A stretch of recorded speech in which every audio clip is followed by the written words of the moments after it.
পরিপূর্ণ পর্দার সহিত স্বামী বা অন্য কোনো মাহারাম পুরুষের সাথে দেশে বা বিদেশে ঘুরতে যাওয়া জায়েজ আছে কিনা? মাহারাম পুরুষের সাথে দেশে বা দেশে বাইরে ঘুরতে যাওয়া দোষের কোনো বিষয় নয় যদি পরিপূর্ণ পর্দার সহিত আপনি যান।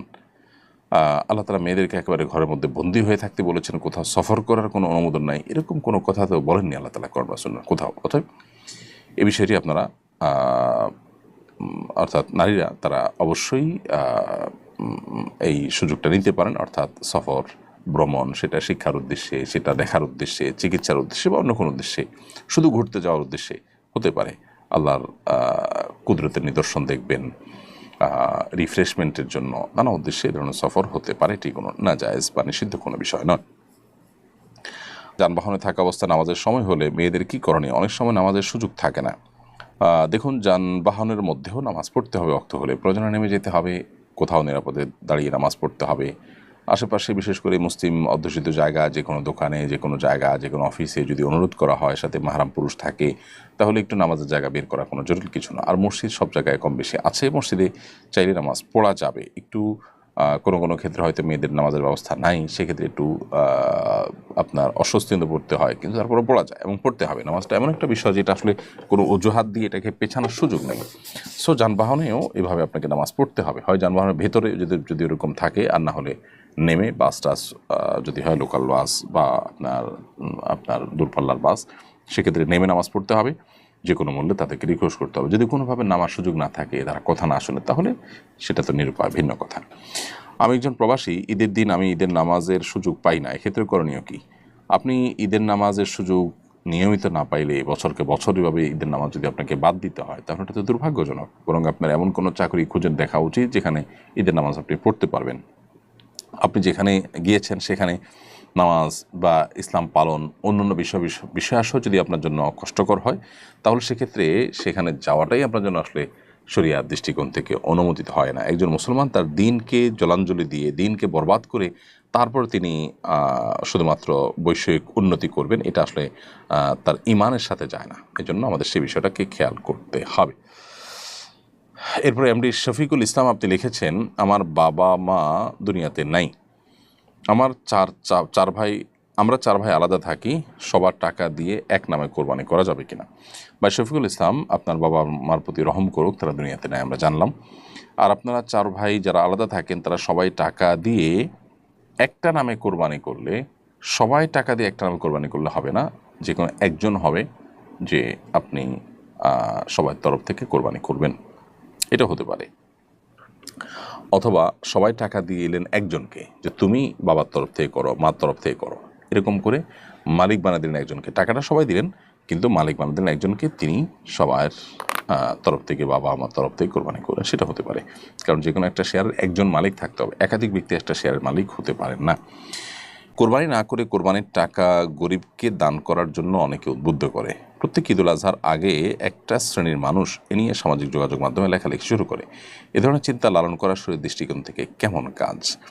কোরবানি না করে কোরবানির টাকা দান করার কথা যারা বলেন, তাদের কাছে আমাদের প্রশ্ন যে তারা যখন হোটেলে বসে অনেক টাকা, রেস্টুরেন্টে বসে অনেক টাকা খরচ করে তারা খাবার গ্রহণ করেন, আড্ডা মারেন, পার্টি করেন, দামি দামি বার্গার খান, অন্যান্য খাবার খান, তারা কি তখন এটা মনে করেন না যে বার্গারের টাকাটা তো আমি অন্য কাজে খরচ করতে পারি, আমি চাইলে তো এই জায়গাটাতে আমি হালকা পাতলা কিছু খেয়েও চলতে পারি, মানে দামি কোনো কিছু খাওয়া তো জরুরি না, এত দামি রেস্টুরেন্টে এসে একটু কম দামি রেস্টুরেন্টে গেলাম আর এই টাকাটা, অতিরিক্ত টাকাটা আমি দান করে দিলাম, এটা তারা করতে পারেন না? দেখুন, এই মানুষগুলো মানবতার ভেগধারী। আমরা বারবার বলে থাকি, মানবতা এবং মানবাধিকার এটা এমন একটা মুখরোচক বিষয় যে এটার আড়ালে পশুত্বকে হার মানানো অমানবিক আচরণও আমাদের চোখে পড়ে না।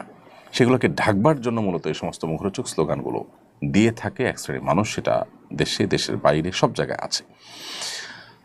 যে ইসলাম আমাদেরকে কোরবানি করতে বলেছে, সেই ইসলাম আমাদেরকে আল্লাহর সন্তুষ্টির জন্য গরিব দুঃখীর মুখে আহার তুলে দেওয়া, সম্পদের জাকাত দেওয়া, রমজানে ফিতরা দেওয়া, খাদ্যদান কর্মসূচিতে অংশগ্রহণ করা, নানাবিধ ভালো কাজ করার জন্য উদ্বুদ্ধ করেছে। অতএব যে কোরবানি করে সে অন্য ভালো কাজও করে, আর যে কোনোটাই আসলে করে না সে কথা বলে বেশিরভাগ ক্ষেত্রেই এবং প্রশ্ন তোলে।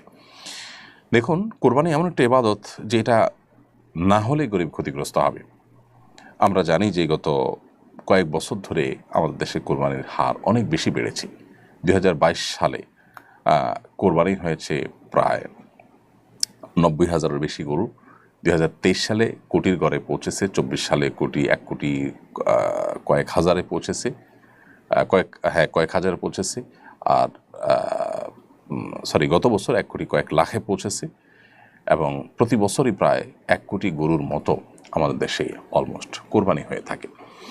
এই যে গরু না, গরু ছাগল মিলিয়ে 1 কোটির মতো কোরবানি হয়ে থাকে। এই যে কোরবানি হয়ে থাকে, ডয়েচে ভেলের রিপোর্ট বলছে যে 1 লক্ষ কোটি টাকার আদান প্রদান এবং লেনদেন হয়ে থাকে কোরবানির এই মৌসুমে, যেটা জাতীয় অর্থনীতির জন্য বিরাট বড় একটা মাইলফলক এবং অনেক বড় একটা অর্জন এবং অ্যাচিভমেন্ট। এবং এর সাথে কৃষকদের, গ্রামের গরিব অসহায় মানুষদের, অনেক বিধবাদের স্বার্থ জড়িয়ে আছে। আমরা অন্যান্য বছর দেশের বাহির থেকে, ইন্ডিয়া থেকে গরু আমদানি করে তারপর কোরবানির যে চাহিদা সেটা মেটাতে হতো। আলহামদুলিল্লাহ গত বহু বছর যাবত আমাদের দেশীয় গরু দিয়ে যথেষ্ট হচ্ছে, দেশীয় পশু দিয়ে যথেষ্ট হচ্ছে কোরবানির কাজ করা।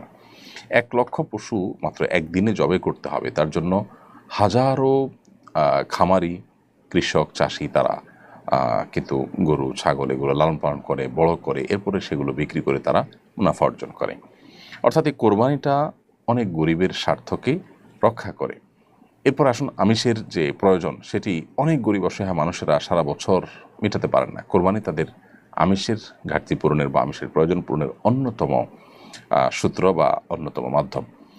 এর বাইরে কোরবানিকে ঘিরে আরও যত রকমের ব্যবসা বাণিজ্য হয়ে থাকে, খড়কুটো, তারপরে যা গরুর খাবার, খৈল, ভুসি, তারপরে চাটাই, কামারদের, সারা দেশে যত কামার আছে তাদের সবচেয়ে বেশি বিজনেসটা এই কোরবানির মৌসুমে হয়ে থাকে। দাও, ছুরি, বটি, ধামা, এগুলো ধার দেওয়া, তৈরি করা ইত্যাদি।